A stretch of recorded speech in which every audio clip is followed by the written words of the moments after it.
Bismillahirrahmanirrahim. Assalamualaikum warahmatullahi wabarakatuh. Sahabat yang beriman, ini adalah sebuah kisah tentang pertemuan dua tokoh besar dalam Islam, yaitu antara Dajjal dan Nabi Khidir alaihissalam. Dikisahkan keduanya akan bertemu ketika bumi tengah diambang kiamat besar. Dikisahkan Dajjal akan memenggal kepala Nabi Khidir ketika keduanya bertemu di hari kiamat. Benarkah kisah tersebut?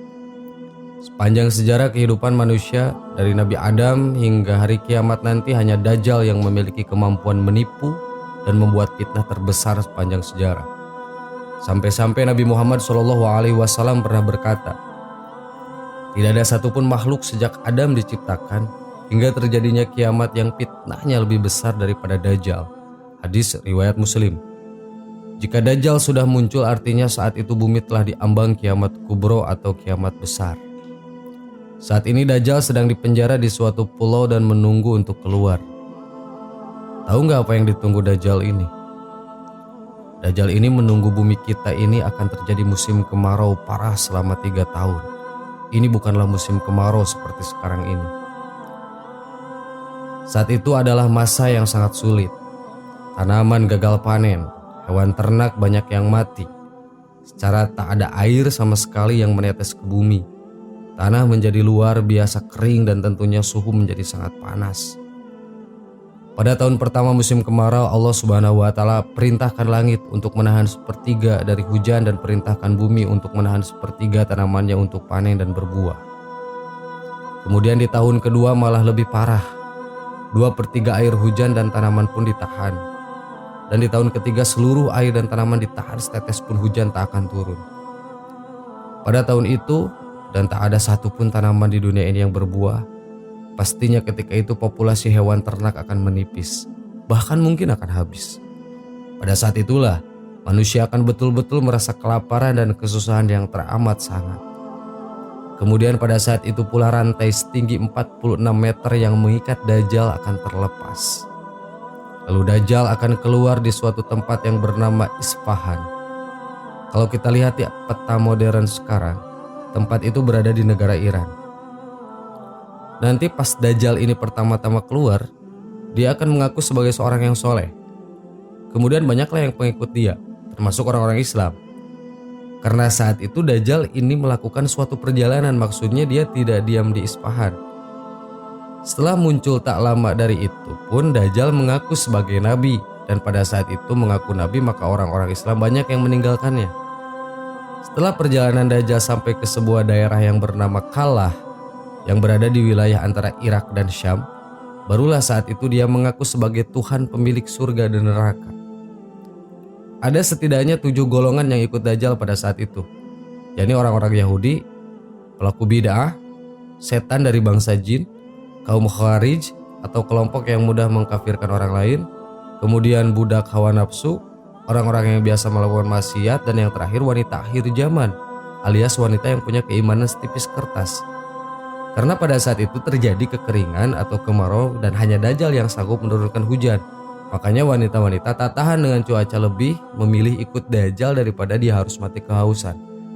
Nabi SAW pernah bersabda, Dajjal akan turun ke Mirkonah atau nama sebuah lembah, dan mayoritas pengikutnya adalah kaum wanita. Sampai-sampai ada seorang yang pergi ke istrinya, ibunya, putrinya, saudarinya, dan bibinya, kemudian mengikat mereka karena khawatir keluar menuju Dajjal. Hadis riwayat Ahmad.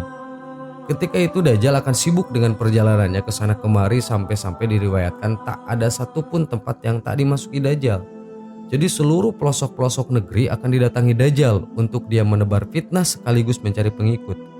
Hanya 2 kota saja yang Allah Subhanahu wa Ta'ala lindungi supaya Dajjal dan para pengikutnya tidak masuk, yaitu Mekah dan Madinah. Dan hebatnya lagi, Dajjal mengelilingi seluruh bumi hanya dalam waktu 40 hari saja. Kemudian setelah fitnah Dajjal telah mencapai puncaknya, maka muncullah Nabi Khidir alaihissalam yang akan membongkar segala fitnah dan tipu daya dari Dajjal ini. Nabi Khidir alaihissalam akan bersaksi dan meyakinkan kepada seluruh umat manusia bahwa inilah Dajjal akhir zaman yang sesungguhnya. Beliau akan menjelaskan segala kebohongan yang dibuat Dajjal. Setelah Nabi Khidir bersaksi di hadapan umat manusia, kemudian Dajjal memenggal kepala Nabi Khidir alaihissalam. Lalu setelah melakukan itu, Dajjal memamerkan seluruh kekuatannya kepada manusia dengan maksud untuk merapuhkan keyakinan mereka atas persaksian Nabi Khidir alaihissalam tadi. Dan untuk lebih meyakinkan lagi kepada orang-orang dengan keahlian sihir yang luar biasa, saat itu Dajjal menghidupkan kembali Nabi Khidir yang sudah terpenggal dan tercincang. Setelah berhasil dihidupkan, dengan bangga Dajjal berkata kepada orang-orang, "Bukankah kalian telah melihat kekuasaanku sebagai Tuhan?" Maka semakin yakinlah ketika itu orang-orang yang telah mengikuti Dajjal. Mereka jadi betul-betul percaya kalau Dajjal yang ada di hadapannya itu adalah Tuhan. Lalu Nabi Khidir alaihissalam kembali menentang persaksian atas perkataan Dajjal tersebut. Beliau berkata, "Wahai umat manusia, dia tidak akan melakukan hal seperti ini terhadap seorang pun setelah aku." Kemudian Dajjal pun memenggal lagi Nabi Khidir untuk yang kedua kalinya. Namun atas izin Allah, Nabi Khidir ketika itu Dajjal tak mampu membunuhnya dengan cara yang sama. Bahkan pedang atau gergaji pun tak sanggup untuk membunuh Nabi Khidir. Kemudian dikisahkan Dajjal pun melempar Nabi Khidir ke neraka terakhir. Di dalam hadis dijelaskan, orang-orang yang menyaksikan kejadian itu mengira Nabi Khidir alaihissalam betul-betul dilemparkan ke neraka. Dan Rasulullah pun segera menegaskan padahal ia dilemparkan ke surganya Allah Subhanahu wa taala. Derajatnya mulia dan dia adalah syuhada di sisi Allah. Setelah kejadian itu barulah sebagian umat semakin yakin dan segera berbalik kepada Imam Mahdi. Rasulullah SAW bersabda, "Pria ini adalah orang yang derajatnya paling dekat denganku sekaligus syuhada yang paling agung di mata Tuhan semesta alam." Ajal Nabi Khidir ditunda sampai ia mengingkari Dajjal. Dua kutipan hadis tersebut berasal dari riwayat Abu Sa'id Al-Khudri. Sebenarnya ada perbedaan pendapat dari para ulama mengenai masa hidup Nabi Khidir alaihissalam ini. Sebagian mengatakan Nabi Khidir telah wafat. Sebagian ulama lagi berpendapat Nabi Khidir akan terus hidup sampai hari kiamat.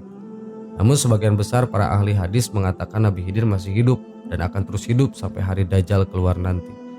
Di dalam Sahih Muslim, ada hadis yang mengisahkan tentang Dajjal yang ketika itu dia tak bisa masuk ke kota Madinah. Lalu keluarlah seorang dari sebaik-baiknya manusia dan dia berkata, "Aku bersaksi bahwa kau benar-benar Dajjal yang dikatakan Rasulullah alaihissalam kepada kita." Lalu Dajjal berkata, "Bila ku bunuh orang ini lalu kuhidupkan kembali, apakah kalian masih mengeluh?" Mereka menjawab, "Tidak." Maka Dajjal membunuhnya lalu menghidupkannya kembali. Lalu berkatalah laki-laki yang dibunuh itu, "Aku semakin yakin bahwa kaulah Dajjal." Maka Dajjal itu membunuhnya lagi, namun Dajjal tidak mampu. Di dalam riwayat Abu Ishaq, beliau berkata laki-laki itu adalah Nabi Khidir alaihissalam. Hadis riwayat Muslim nomor 2938. Kemudian ada riwayat dari Imam Nawawi yang menjelaskan jumhur ulama mengatakan bahwa ia masih hidup sebagaimana dijelaskan dalam hadis keutamaannya dan mengenai kehidupan Khidir adalah kabar yang sahih. Selain itu juga dijelaskan bahwa datanglah seorang laki-laki asing melawat Rasulullah SAW ketika beliau Rasul telah wafat. Maka berkata Sayyidina Abu Bakar dan Sayyidina Ali bin Abi Thalib, lelaki itu adalah saudara Rasulullah SAW yaitu Nabi Khidir alaihissalam. Nabi Khidir masih hidup sampai hari ini. Timbul sebuah pertanyaan, apakah Nabi Khidir alaihissalam menikah dan punya keturunan?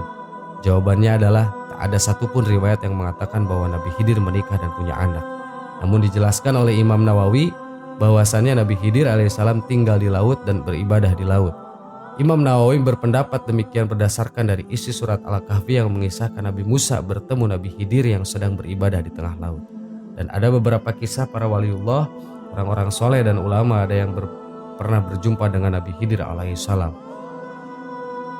Sahabat yang beriman, itulah pertemuan Nabi Khidir dan Dajjal di hari kiamat. Wallahu a'lam. Assalamualaikum warahmatullahi wabarakatuh.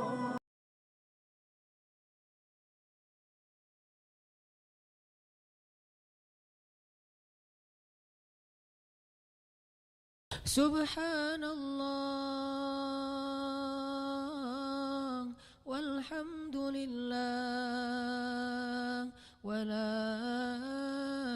ilaha illallah wallahu akbar. Subhanallah